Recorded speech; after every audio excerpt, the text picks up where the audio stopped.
Hello, everyone. Welcome to Pints and Politics. My name is Drew. We're here with Mike Weiner. And where are we today? We are in beautiful Long Prairie at Countryside Restaurant. I almost said cafe. Countryside Restaurant. You had the hash browns, Yeah, cheesy hash. You can't go cheesy wrong with hash cheesy browns, hash browns. chicken strips. It's all about protein, busy.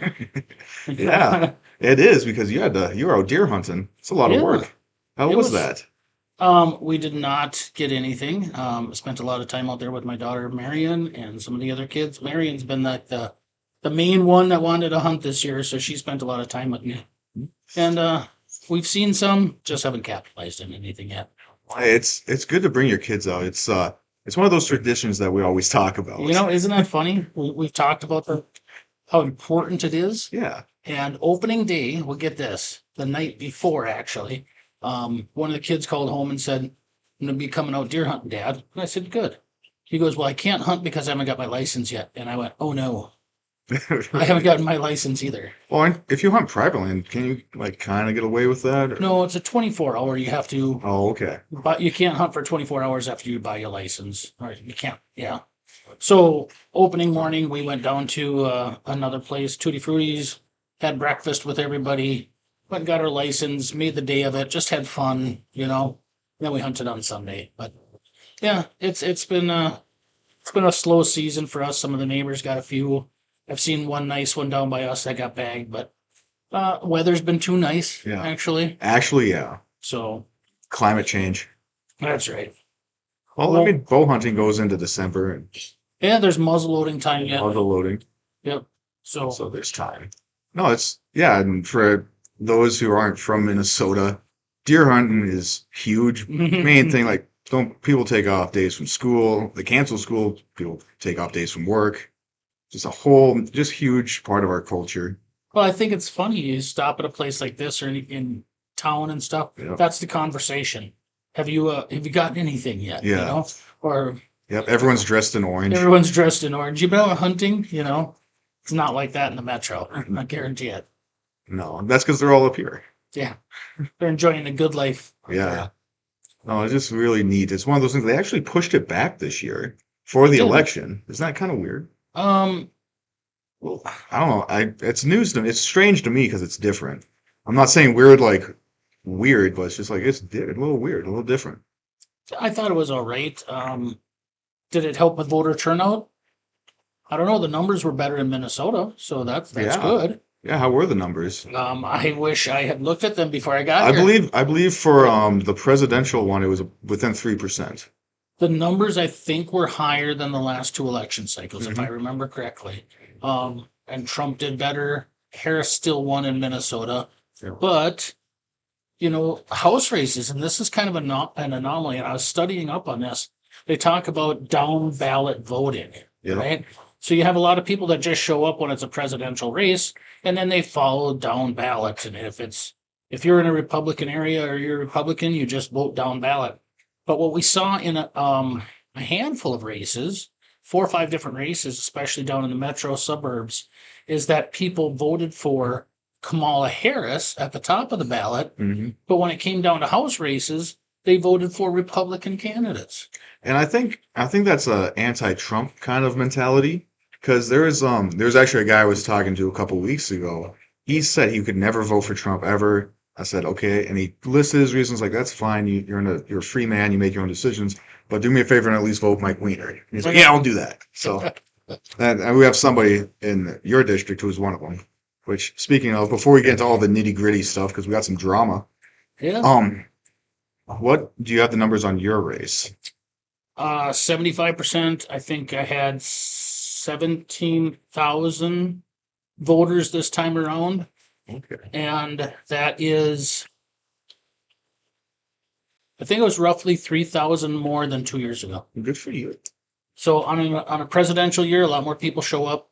Yeah. But yeah, it's a 75% district. So, you know, I thank everyone for showing up to vote. It's such a huge part of our life. We always talk about, or we've talked about this many times. They tell you to not talk about politics and religion when you get at family get-togethers. And those are the two most influential things in your lives. So for people to get out and vote, and then for this area to be so conservative is great. And thank everyone for getting involved and getting out and voting. I think it was great this year. Nice. Yeah. So you got 75%. Yes. Okay. So maybe this is a rumor that I've heard, but there was another state congressman. I don't want to throw names out because I'm not sure which one, but I believe you had like a bet to see who got more votes. So how is that? Do we have the results on the bet? Well, I don't think I was successful on that one. Okay. So we did not quite, we had a higher turnout, which was true. But the percentage wise, we did not pick enough percentage up to win that bet. Okay. So that area stands to be a little bit more conservative than ours. And congratulations, good for him. Good for his area. They're not too far away from us here. They're just to the east. So it's So do you have to? friendly competition, good voter turnout. I didn't pick up enough percentage to win that, but it was good. We So, tried. yeah. And look at the stuff that happened. And Wadena County went above and beyond. Their BPOU up there, to get out the vote. To the radio commercials, which I think Yep. we played a vital part I was in. I was in one of the radio. Actually, I was in two of the radio commercials. Exactly. So that was going on, and you guys had some newspaper stuff and a few other things. And Wadena hasn't even had the means to do that before. So for the BPOU to step up and do that, for the grassroots to get involved and do more and more, it's amazing to see what Wadena County has done in the last 2 years. Yeah, and again, I guess I'm part of Wadena County, so like getting involved just at the BPOU level, it's really not a big commitment. It's like once a month, and like if you care about making an impact, that's all it takes is just showing up to a meeting once a month. You downplay it, but at the same time, this is a discussion that I've been having quite a bit. If we're going to win statewide races, Yeah. the strength that we need at the BPOU level can't be understated. Yeah. Well, the thing is, I don't think I'm downplaying it because it's that simple. You show up and you can talk about things, and then you just have to be a part of your community. Like, Have some say in how things are yeah, going, right? it's literally doing the bare minimum. Yeah. I just, Well, I guess voting's doing the bare minimum, but it's it's not that much of an effort because I show up at Wadena at like 7 o'clock on a Tuesday, and then I'm home by 9 and I'm passed out by 10 after because I'm an old man. but, so let's go back 2 years. That BPOU was a lot smaller, Hmm. and it was basically torn during the last election cycle because of supporting the endorsed candidate or unendorsed candidate and the primary and everything else that took place there. So look at how far it's come in 2 years, pulling people together. Huge fundraiser up there not too long ago with Yeah, Liz with Liz Collins Collins. and so forth. It's a great event. Shy of 300 people showed up for the dinner and the Yeah, presentation. Yeah, I it was think. like 292 or something like We'll that. call it close to 300. It Yeah. sounds better. Close to 300. Close to 300. No, it was impressive Yeah. because Michelle Fishbach even showed up. Fishbach was there and she gave a good speech. It was nice to hear her talk. Yeah. She gave a good talk. I thought it was great. Yeah, no, that was really fun. But yeah, so yeah, just getting involved is really easy. But as far as election goes, we got you with 75%, which Mhm. is good. Which is good. If you haven't seen his debate with Greg Henderson, you should watch it. It's kind of, I don't know, I laughed. He's a nice guy, but he's not there on policy. But anywho, we got some more drama stuff going on in St. Cloud and Shakopee and I believe Scott County. What's going on with that? So exactly what we saw is election night. Everybody was watching the races. I was watching the state races more than I was the national race because to break the trifecta in the state of Minnesota, to get the majority in the House would be kind of a backstop. It would put a halt to some of the crazy legislation I saw. Oh, excuse me. So watching those races very closely, and what happened is in St. Cloud, it was all precincts reported, and the Republican candidate, Sue Eck, was shown that she had won the race by 4 votes. 4 votes, yep. And all of a sudden there was a glitch, an anomaly, whatever you want to call it. Next thing you know, she's losing By 30. by 30. And this is after everything is said and done. After all precincts had been reported, is what it said. And that's not the only place it happened. In Shakopee, the same thing had happened. It showed a bunch of precincts had been reported. All of a sudden, it went down to 0 precincts reported, comes back on later, and all of a sudden, the Democrat is in the lead there, and it currently stands at about 13 votes. And I think this is crucial right here. There's going to be challenges. And the St. Cloud BPOU has standing in this. They're working closely with Sue Eck and full audit, because a recount will only tell you certain information. It will only verify the numbers. But if there is fraudulent voters, if there is, say, dead people that had voted or anything like that, it's not going to catch any of that. You need a full audit to go into these things. And when these races are so close, any level of fraud can tip the scales in these Yeah. races. So 46 out of 47 European countries require voter IDs, right? When we have a race in the state of Minnesota where the balance of power hinges on 13 votes in Shakopee, you have to make sure that every single one of those Is is a legit. valid vote, Yeah. because any fraudulent vote cancels out a legit vote, Yep. right? And that's why, if nothing else, people have to start pushing for voter identification. It works in Europe. So many other countries realize that you have to have voter ID to have confidence in the system, and we have to get there too. Mhm. So in these two races, there's going to be challenges. There's going to be things that are going to court, because it takes us from a tie in the state of Minnesota to a majority. It's a good thing you brought that up because I was going to. Worst case scenario is that there's a tie in the House. Which is a whole new set of issues. Yeah, and we will get into that. I think we'll get into if we do remain a tie, we can talk about all the drama during the session because that'll be fun. It is amazing. You look at the history that happened in 79 was the last time this happened. And I've had the opportunity, which is great, to talk to a legislator that was there Hmm. in the House in 79.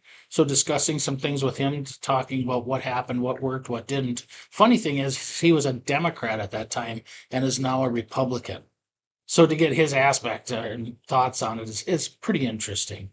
But there again, if those 13 votes in Shakopee, if there's any fraud, and right now I believe there's 21 ballots Mhm. that they have some chain of custody issues with, by from what I Oh, yeah. understand. If that is overturned, then what happens? And I don't know the law well enough to say what's going to happen, but really the emphasis here should be voter integrity. We want to have confidence in the system, and even a small amount, if there is voter fraud, can tip the balance in this whole state, and that's why we need voter ID. Yep. Well, I mean, just with that, like with election integrity, yeah, you kind of need voter ID because if you don't have it, fraud is gonna just happen. Like it's inevitable. Talking to a neighbor today who, by is no means a conservative or a Republican voter, Mhm. and talking about a few things with him, and he said the same thing. He says, there's fraud in the system. There is. We've talked about it. Yeah. Look at your history. It's all over through history. And I say there's been fraud in elections since the second election that took place. You see examples of it in the Greeks and Romans. Oh yeah. We had a movie about it. Gangs in New York was about voter fraud in New York. Chicago is well known for voter fraud. LBJ on one of his Oh yeah, we just found that out like 2 years ago that he won, what was it, Texas governor, whatever position he had in Texas by a fraud vote, and then that ended up with him. That put him in the presidency. Exactly. And one of the comments about LBJ was he did everything short of sitting on the ballot box, is what the comments Oh, were about really? him and the shenanigans that were played. And that ended up Hmm. with him eventually being the president of the United States. And what did So he this push is through as huge. president? As president, he got us. Didn't he get Social Security? He did meals. He did a lot of welfare stuff. Um, He started the welfare state, didn't he? I think, which is Because civil rights movement. Not the civil no, rights movement, because but yeah, JFK signed the Civil Rights Bill. um, I know LBJ was heavily involved in the Vietnam War, yeah, but JFK got us into I'm that. drawing a blank on what he was very pivotal on. But anyway, the point being, voter integrity is huge. And this is something that Yeah. we can't just brush off. We can't just say, well, we don't want to do it because we may come off as election deniers or something conspiracy Mhm. theorist. No, it's absolutely crucial when these races are so close that every single vote is valid because every fraudulent one canceled out a good Yeah. ballot. Yeah. So for everyone who's worried if that nothing's happening, stuff is happening and we're working Yes. on it. And the fight for election integrity, since fraud is inevitable, it's going to be an eternal fight. So we should always be gearing up for it and So that's working on that's it. a good point, good plug. If you want to go in on, we'll have it posted. We'll have Ethan posted, but the SD14 GOP webpage, you can donate to help them out with their legal battle. And you can And get more information right, because it's all we're SD5, so we don't know everything. We're not boots on the ground.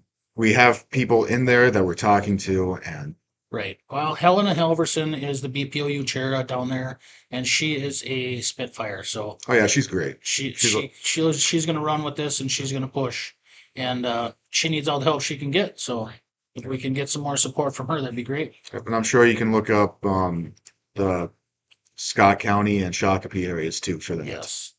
And yeah, so we're gonna fight this, and once we make sure everything's up and up, then we like so we're not denying the election, like we're just making sure everything's on the up and up. Well, don't we want, you know, Well, faith in our election exactly, system? and that's why we're doing it. So this isn't like a oh we lost, oh boo hoo, they're cheating. It's like no, there's questions here that need to be answered. Well, let's look at it another way. If the shoe were on the other foot, Oh yeah, do you think the other side would so easily roll over? yeah. I don't think so. But the That's next topic, because I think we've talked a little bit about elections, but you brought up something.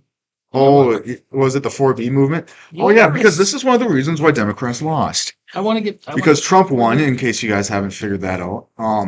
But he won he won bigly. He it won, was huge. what was it, 4 million votes total? He won the popular vote and he won with like 300 electoral votes. 312. I think it was Yeah. over 2 million plus. I think. Yeah. Um, on the popular vote. Yep. But anyway, regardless of the numbers, he had the popular vote. He won at the federal level. Republicans won the House and the Senate. And so there's a trifecta. They have a trifecta now. Mhm. And it's because the left did such, and I'm going to say the political left, because they're largely like the main Democrat base. It's who they were pushing their messaging towards. They were the people running the show. Kamala Harris is a leftist. She had the most left-leaning voting cycle when she was a senator. But one of the things, and this is a political story about the 4B movement. It's radical feminism, and it's since Trump won, they're freaking like Democrat leftists are freaking out about specifically abortion. You know, Mhm. that's one of the things that they're scared of. So they're embracing this 4B movement, which was started in Korea, and so all the B's are Korean, and Right, and that's translating it's no sex with men, no marriage to men, no having kids with men, and no dating men. Which no marriage, no dating, no birthing, no sex. yeah, and that's kind of essentially what it boils down to. And I'm So just sitting here and I'm thinking like these people are so dumb. And here's my story that goes back to Rome. And I believe I've said it on the podcast too. And it goes all the way back to Romulus himself when he didn't have any women. He ended up kidnapping wives for his people. But the statement that was said to him when by other nations when he was asking like, hey, can we have my guys marry your women?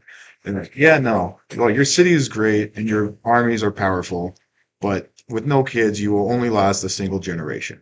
So this whole 4B movement will die with these feminists.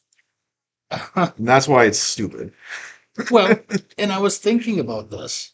So as I was reading this, they say there's nothing new under the sun, right? Right.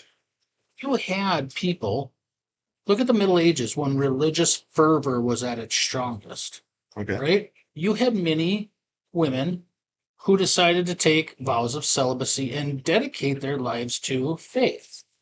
And they basically did the same thing. No marriage, no dating, birthing, no sex. They became nuns. Yeah. They became different groups that took care of sick, travelers, everything else. And here's But the ideology is different. Yeah, I was gonna say, so the difference is that the nuns would do acts of charity and actually help grow their community, whereas these women are selfish and they're going to just That spend their money on themselves, and it's gonna die with them, and there's gonna be no legacy, and their communities will falter because it's not about other people, it's all about the self. I think that's the distinction that I was coming to is basically the same thing. They offered up or they chose to do this um for something greater, for Yeah. something more powerful, to help out Hmm. their fellow man. Yeah. In this movement, I don't see that. No, I see, like you said, a very self-centered motivation here. yeah, And it's not drawing people in, it's excluding people, it's exclusionary because that's another thing that they did is that they were exclusive. There was a huge push by Kamala Harris. You see the White Dudes for Harris campaign? They're trying to they're struggling with marketing towards men, and for good reason, because their messaging is anti-man. And you can go on like one of them cringe websites like Reddit, and one of the things is like, well, if men would just be better, it's like you're not inviting people in. You're calling people garbage and be like, why aren't you voting for me after they're upset that you call them garbage. And this is my rant, I guess. I'm a little heated, just because rant away. it's really dumb because the whole idea is like you don't bring somebody in by calling them pieces of garbage. You can like say like, hey, you got these flaws, but I'll still love you and accept. That's the Christian way. We acknowledge our flaws and move forward. But they're saying, bend the knee. You're still garbage. There is no redemption for you. Different argument entirely. Well, But one of the things that she lost is stuff like this, and I do want to touch on the dies within one generation real quick before you jump in, Mike, on my rant. Because like people on the right, on the political right, they're getting married, they're having kids, and they're having lots of kids now. They're just pushing for that. And so this 4B movement is not spiting the people that they're trying to spite. The guys who are already saying, wait till marriage to have sex and kids are getting that now, and the feminists think that they're spiting the guys. Right, I'm done. well, the statistic, it said 50% of women backed Harris compared to 40% of men. Hmm. So that's an interesting thing to me as well. We always talked about you should accept others for who they are. Hmm. But yet so many of these things are not accepting people for who they are. It's you need to, what you just said, bend the knee. You're going to be forced to believing something that someone else is pushing upon you. Yeah. How is that accepting people? Right. We're supposed to embrace our differences, and yet at the same time, they're saying, if you don't believe what I believe, then, Yeah. we're going to banish you into the wilderness. That's the way it goes. But in so many countries right now, there is a negative birth rate. Oh yeah. So go ahead and make a movement that will only make this problem worse. And in Korea, They have negative. they have Yeah. a horrible birth rate. Yeah, it's actually that birth rate over there is scary for the fate of their civilization. It is. It's absolutely just. It's unbelievable. Yeah. And now you have a movement that's pitting people against each other even more. Mhm. And part of that article talked about how it's creating more division between people, and people are excluding themselves from interaction, and they're more dealing with more depression and more anxiety. Yep. So how are these things good? Well, it's good for if you're making the happy pills. I suppose If you're if you're selling the antidepressants. selling meds, it's probably a good business. But Okay, so I have one last piece on this. And it's a good note. It's a Okay. positive note. These women are eventually going to come around because women love men and men love women. It's a biological imperative. And so in order their you desire could to almost say it's biblical, couldn't you? you could, but their desire to have a partner and a companion or a spouse or just somebody in their life is is going to outweigh their feminist ideology at some point. And it'll be sad when they hit the realization, but they will be able to move forward afterwards. It is sad that in our society and in our world nowadays, that the only way political movements or some of these things happen is by pitting people against each other. In that article as well, it talked Yeah. about um, men that kept their votes secret, didn't tell their significant Mhm. others, so that they would be less conflict in their household. Well, I guarantee you, my wife and I don't agree on everything, but we have things that bring us together, Yeah. and we should talk about the things that we disagree on. Otherwise, you're not building a relationship. You're not growing together by dividing yourselves. Yeah, and you also might not be solving any issues because it's sometimes it's good to have a different perspective come in, challenge your ideas, right? And then we discuss those, and I'm right 99% of the time. Yeah. Well, hunting season's over, so she can't Dick Cheney you. Um, yeah, no, it's fun. I didn't know you read that. I sent that to you this morning. Yeah, I thought it was I great. suppose sitting in the deer stand, there's nothing else to do. If there's no Well, deer. I have to admit, I dozed off a little bit, but it was kind of funny because Marion was out there with me, and I was watching her, and I'm like, I better stay awake because otherwise she's going to give me grief. And the next thing I know, I dozed off, and I woke up and I opened my eyes and I looked over at her, and she's. So then I didn't feel so bad. Then I fell back asleep. That's awesome. But no, we had a good time. But there again, this is my daughter coming out there. These are things we enjoy. There's things that her and I look at things that are totally different, but we have so much in common, bringing things together and not dividing, Yeah. right? So don't let the politics in your life divide you either. Talk about those things, discuss them. Oh yeah, Thanksgiving's coming up. That's right. Go to your family get together and say, I'm here to talk about politics and religion. And I'm sure it will bring people together. Well, if you can do it like respectfully. I think so. Yeah, and I guess we're gonna be the counter to the MSNBC crowd where they're saying don't invite your family over for Thanksgiving if they voted for Trump. It's like, no, 100%. If you have somebody, if you're a conservative and your uncle voted for, he was a white dude for Harris, invite him over and ask him what, if it was because he was a white dude. I don't know. Yeah. We should be able to discuss those things Yeah, we should be able to. without, And it starts with us. We can't That's right. we can't just opine on the internet all day. We have to, at a certain point, actually talk to people. Yeah. So, No, Hey. that's great. Opine, nice. I'm glad you like the word? that was good. You can use it. I'll use that once in a Go while. ahead.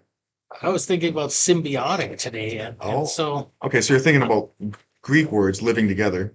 It The was actually the root sim is together and bio is life. So living together, symbiosis. I was comparing it to a political difference, factions within the party that Oh. rely on each other even though they hate each other. Oh yeah, that's fair. So, but we'll talk about that another time. Absolutely.